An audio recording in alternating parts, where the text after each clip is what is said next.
Ebe.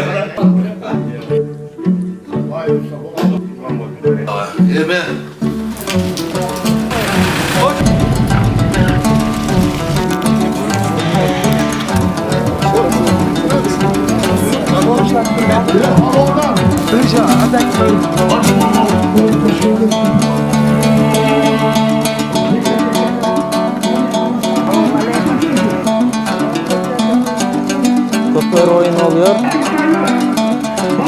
Krizler milli.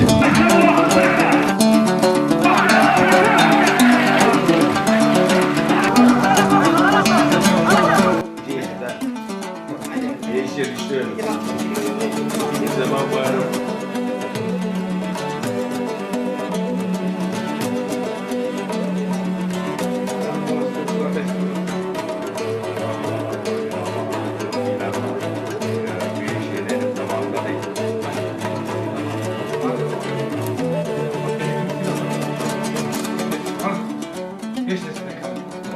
Ebe, hurmatlı tuğanlar, bugün bizim tuğanlar Ağız Amanbayga aşım kıltır ötközleri jaydın günü. Ana nemazı şunu ulak beröz degen. Uşolat Ağız'dın atına, şunun arvağına arnalgan bul Kırgızdın ulak tartışı. Bizde bu ulak tartış deydi. Yani adabi tilde aytkanda bu kökbörü. Bugün şu yerde bu jağı şu örönde Жаңлабад Ош облысы бүт түштүк региону келип туруп ошол кишинин байгесине арбагына арналган улак тартышка келдик. Ушул берилген тамактан, ушул тартылган улактан түшкөн сообу ошол Ağыздын арбагына ошого болсун. Anda demi tuğanlar bundan keyin dağı day ulak tartkandı tölkede bugün arbağın arnalbaydı. Bundan keyin dağı buna var üzerinde baldarımız var, nevereler var. Oşulardın toyunda, jakşılıkka dağı şunday ulak tartışta, şunday marekelerde çok olanlar. بسم الله الرحمن الرحيم أوليس الذي خلق السماوات والأرض بقادر ألا يخلق مثلهم بل وهو الخلاق العليم إنما عمره زارة شيء يخلق ويقول فسبحان الذي بيده ملكوت كل شيء وإليه ترجعون. Balonlar, ulaktı soruncular bugünler, aldırırlar, soruncu yok, ulaktı başlaydı. Hadi dinle ağzına. Tabii ki. Selamünaleyküm. Benim adım Barat Ali. Bu videoyu izleyen herkese Tanrı Dağları kucağından sıcak selamlar. Burada kökbörü oyunu oluyor. Bizde ulak diyorlar. Bu gerçek Kırgız'ın, gerçek göçmenin, gerçek erkeğin oyunudur.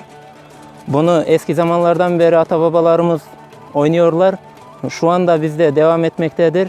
At binmeyi bilmeyen erkek bizde çok ayıp sayılır. Yani erkek değilmiş deyisinden gelir, gibisinden gelir.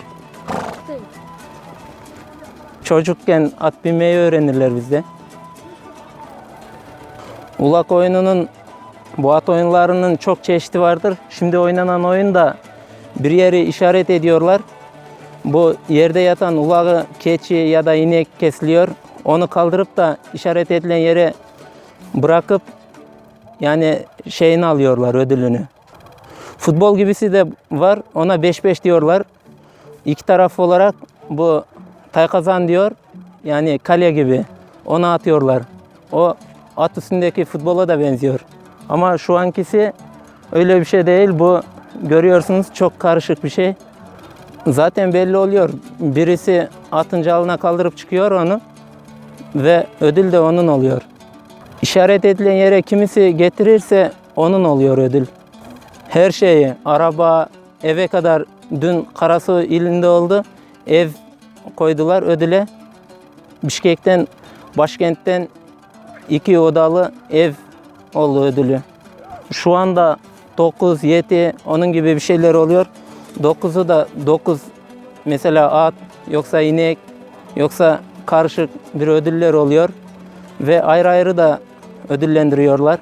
At koyuluyor, inek, koyun, televizyon, onun gibi bir şeyler yani.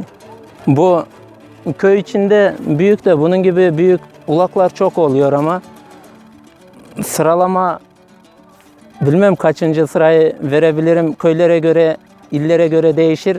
Ama şu anki de küçük değil, çok büyük ulakların birisi oluyor. En büyüğü de yollar kapanıyor. Her taraf felç oluyor. Onun gibi ulaklar oluyor. Mesela akşam ulak bütünce 8'de dağılırsa eve 12-1 kadar gelenler de olur yollar kapanıp. Orta Asya memleketlerinden geliyor. Tacikistan, Türkmenistan, Özbekistan, Kazakistan ve Kırgızistan. Köy, bu Celalabad ilinin Suzak ilçesindeki Barpı köyü. Bu Barpı şairin adına verilmiştir bu köy. Evet, Barpı Alıkulov. Sovyet döneminde çok zorluklar çekmiş. Yani onun gibi bir şeyler olmuş da bu zorluk çekenleri başkaları söylemiş bu şair. Onun için ünlü insan olduğu için onun adına verilmiş bu köy. Evet, dert çekenlerin dertlerini, Sovyet'in zorluklarını, onun gibi bir şeyleri anlatmış. İsmim Barat Ali. Celalabad İşletme Fakültesi'nde okudum. Kırgız-Türk Uluslararası Üniversitede. Bu videoyu izleyen, bizi izleyen herkese sıcak selamlar. Tanrı Dağları'ndan, hep Kırgızistan'dan ve kendi adımdan çok sıcak selamlarımı iletirim. Gördüğünüz gibi bu eski oyunlardandır. Hep Türk'ün kültürüdür. Bu sadece Kırgız'a ya da Kazak'a değil, hep Türk dünyasına aittir. Türkiye'de şu anlarda şehirleşmiş gibisinden bir yani neslinden çok oynanmıyor. Siz de oynayın. Bu bizim atalarımızın kültürüdür. Burada hala yaşanmaktadır. Siz de bu kültürü yaşayın. Birlikte oynayalım. Orada oynayın. Buraya gelin. Buraya davet ederiz. Burada oynayın. İnşallah hep birlikte bu solgunlanan kültürümüzü yanlandıralım. Bütün Kırgız kardeşlerinizin adından güzel Türkiye'ye selamlar olsun. Selam söylüyorum.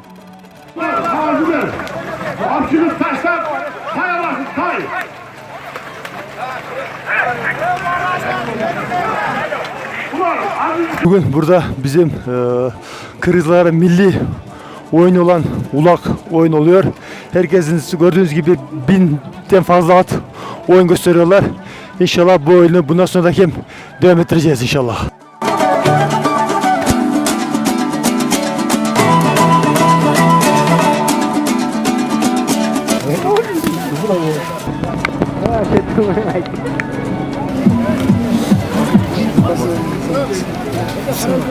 Birincilikte eğlenip altın medal. Büyüğün tezgahında koşu. Aferin, sorun kur. Ayıtmayın. Ne demeksin hatırlayın? Allah bağıra rahmat şunlardır.